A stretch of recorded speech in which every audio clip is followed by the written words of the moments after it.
Good morning and welcome to this episode of SpaceX News. It is Monday the 17th of February 2020 and this morning SpaceX will attempt to launch 60 more Starlink satellites. Following stage separation, SpaceX will land Falcon 9's first stage on the drone ship, Of Course I Still Love You, which will be waiting for it in the Atlantic.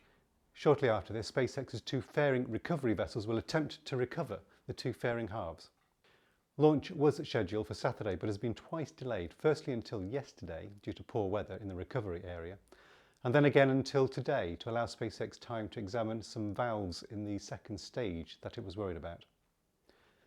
Liftoff from Launch Complex 40 at Cape Canaveral is planned for 10:05 this morning, Eastern Standard Time.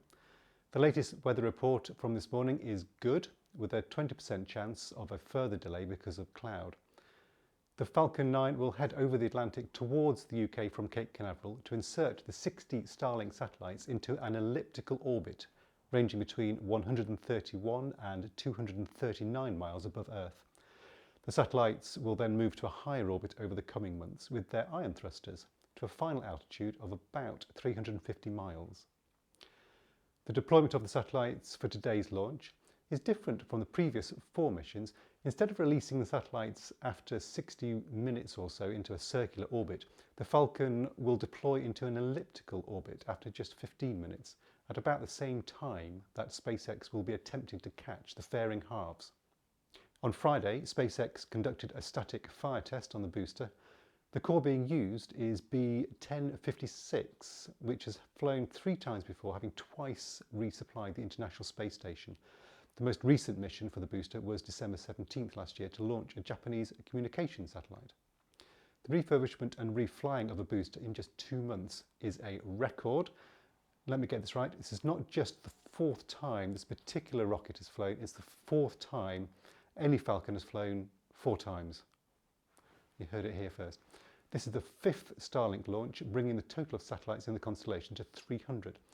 Glyn Shotwell has stated that about 400 satellites are needed for some connectivity and 1,200 for global coverage.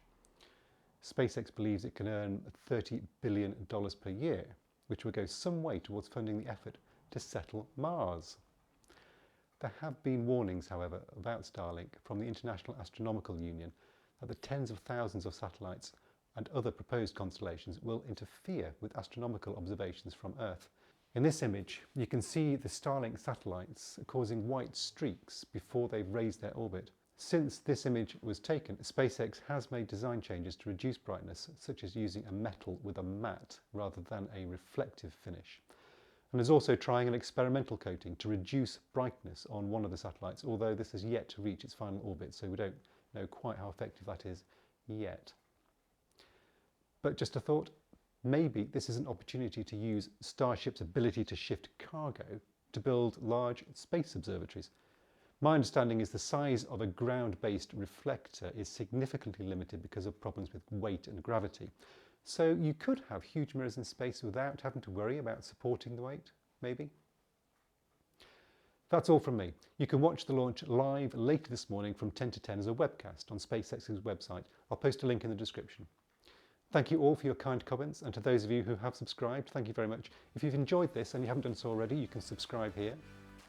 And I look forward to seeing you all again very soon.